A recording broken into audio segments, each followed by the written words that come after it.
Please روشنی ڈالیے ذرا اس میں بات علامہ صاحب سے یہی پوچھنا چاہ رہا ہوں کہ یہ کیوں ہو رہا ہے علامہ صاحب؟ یہ تعلیم کی کمی ہے اور اس میں کوتاہی حکومت کی بھی ہے اور سکھانے والوں کی بھی ہے، علماء کی بھی ہے، اور سب کو اپنی غلطیاں ماننی چاہیے۔ آپ ایجوکیٹ کریں، تعلیم کو عام کریں۔ دیکھیں، پھر میں علامہ اقبال پہ آؤں گا۔ علامہ اقبال مسلمانوں کو سکھا رہے تھے، بے شک سکھانے کے منزل پر تھے۔ انہوں نے گرو نانک پر کیوں نظم لکھی؟ علامہ اقبال تو سرکار پہ نظم لکھ رہے تھے، حضرت علی پہ لکھی، جناب فاطمہ پہ لکھی، کربلا پہ لکھی، گرو نانک پہ کیوں لکھی؟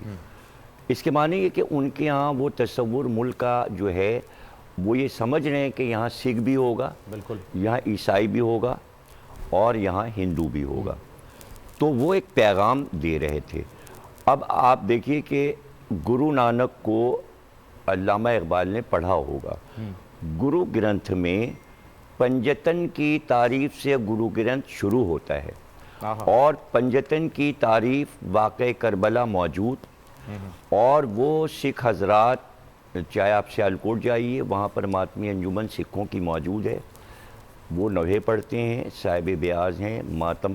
میں نے ان سے پوچھا، میری مجلس میں سکھ حضرات آئے، انہوں نے کہا ہم عاشور کے دن جلوس نکالتے ہیں اور امام حسین کی یاد مناتے ہیں۔ یوٹیوب پر ہندوستان کے سارے سکھوں کے نوحے، منقبت، آپ دیکھیں نا کہ راجن سنگھ بیدی اتنا بڑا شاعر ہے اور وہ رسول اللہ کی شان میں نظمیں کہہ رہا ہے اور وہ حضرت علی کی شان میں کہہ رہا ہے۔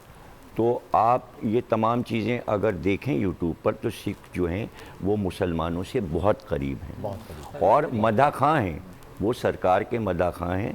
بہت سے گرو نانک کے شعر سرکار کے لیے موجود ہیں اور مشہور ہیں، تو ہم کو بھی محبت کے ساتھ انہیں جواب دینا چاہیے۔ اگر حکومت نے یہ سب کیا ہے اور سکھوں کی زیارت گاہیں کھولی ہیں اور ان کے لیے انتظام کیا تو یہ اچھا اقدام ہے، بہرحال بہت اچھا اقدام ہے۔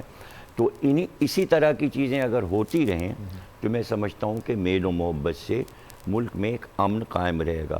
اب اس ٹولے کو کیسے دبایا جائے، اس کے لیے آپ ان کو ایجوکیٹ کریں اور ایک کوئی طریقہ کار نکالیں کہ ان کو کیسے سمجھایا جائے۔ کیا طریقہ کار ہو علامہ صاحب؟ کیا طریقہ کار ہو؟ کچھ اس طرف جائے ہو، کیونکہ آپ کی نہیں، اس کے لیے سوچنا پڑے گا اور وہ ماہرین نفسیات کو آپ کو بٹھانا پڑے گا اور ان سے رائے لینی پڑے گی کہ ان کو کیسے۔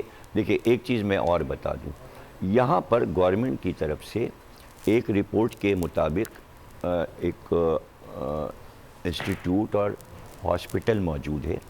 ان کے ڈاکٹر میرے پاس آئے تھے ابھی 3-4 دن پہلے، انہوں نے اپنی جو تھیسز ہے وہ ہم کو دیا ہے۔ اس میں وہ یہ بتا رہے ہیں کہ صرف کراچی میں، پورے پاکستان کی بات وہ کر رہے ہیں لاکھوں میں، لیکن وہ بتا رہے ہیں کہ کراچی میں 30,000 بچہ ایب نارمل پیدا ہوتا ہے۔ 15,000 بچہ وہ ہے جو بالکل معذور ہے اور 15,000 بچہ وہ ہے کہ جو دماغی طور پر معذور نہیں ہے لیکن وہ باغی ہے، وہ نہ باپ کا کہا ماننا چاہتا ہے، نہ استاد کا، نہ اسکول کا، نہ کالج کا، اور وہ 15,000 بچہ سالانہ فیس بک پر بیٹھ رہا ہے۔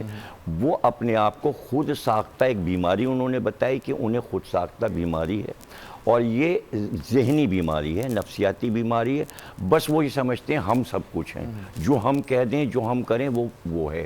تو اس کو کنٹرول کرنے کے لیے بہت کوشش ہو رہی ہے، لیکن وہ یہ بتا رہے ہیں کہ 15,000 سالانہ مریضوں میں سے کل 500 سالانہ بتاتے ہیں، ورنہ سب چھپا رہے ہیں کہ ہمارے بچے ایب نارمل ہیں۔ وہ چھپا رہے ہیں اور وہ فہرست دے کے مجھے گئے، جو اس وقت 500 بچے ٹریننگ میں ہیں ان کی فہرست میرے پاس ہے، اور ان کا میں نے ایک پروگرام بھی سوشل میڈیا پہ کرایا ہے اور بھی پروگرام میں ان کے کراؤں گا تاکہ یہ پتہ چلے کہ یہ معاملہ کیا ہے۔ اب اس کی وجوہات وہ بتا رہے ہیں کہ ایسے بچے پیدا کیوں ہو رہے ہیں، وہ ہاسپٹل کی خامیاں ہیں۔ وہ یہ بتا رہے ہیں کہ تیسرے مہینے جو آکسیجن دینا چاہیے ماں کو وہ آکسیجن نہیں دی جا رہی ہے. دوسری بات وہ یہ بتا رہے ہیں کہ ولادت کے بعد بچے کو کتنے سیکنڈ میں رونا چاہیے اس میں دیر ہو رہی ہے. اس کی وجہ یہ ہے کہ ایک ساتھ کئی بچے پیدا کر دیتے ہیں اور ایک دایا پہ چھوڑ دیا جاتا ہے, ڈاکٹر سارے غائب ہو جاتے ہیں. یہ ساری خامیاں وہ بتا رہے ہیں, یہ خامیاں دور کرنی ہیں, ورنہ جو بچے پیدا ہو چکے وہ تو حرکتیں ہو ہی رہی ہیں فیس بک پہ. مزید اگر 15,000 30,000 بچے سالانہ کراچی میں پیدا ہوتے رہے تو آپ دیکھیے گا آگے کیا ہوگا. مولانا صاحب ان کے علاج کے لیے بھی آپ کچھ کر رہے ہیں؟ جو 500 آپ کے پاس میں آئے ہیں کوشش ان کے ڈاکٹر کے ساتھ مل کے کر رہا ہوں, میں کر رہا ہوں. پرنور سحر اور ذکر خدا, نبیوں کی مدح سرائی. پیغام سنا عباد صبا, پرکیف صاحب آئی. پوشیدہ ہے ایمان کی راہ اللہ کی کتاب مقدس میں.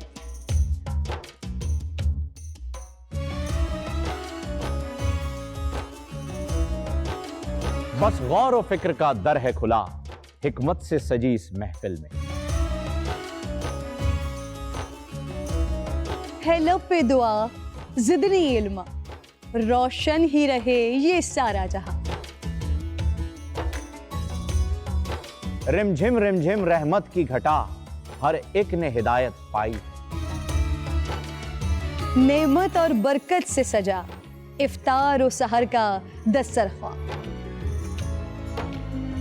ننھے پھولوں نے مل کے کہا آج روزہ کشائی ہے.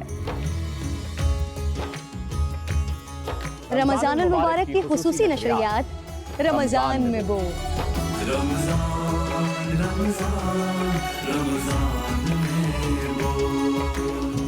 رمضان المبارک کی خصوصی نشریات رمضان میں بول, فہیم خان اور کرن ناز کے ساتھ روزانہ صبح 3 بجے سحر ٹرانسمیشن اور شام 5:30 بجے افطار ٹرانسمیشن, صرف بول انٹرٹینمنٹ پر.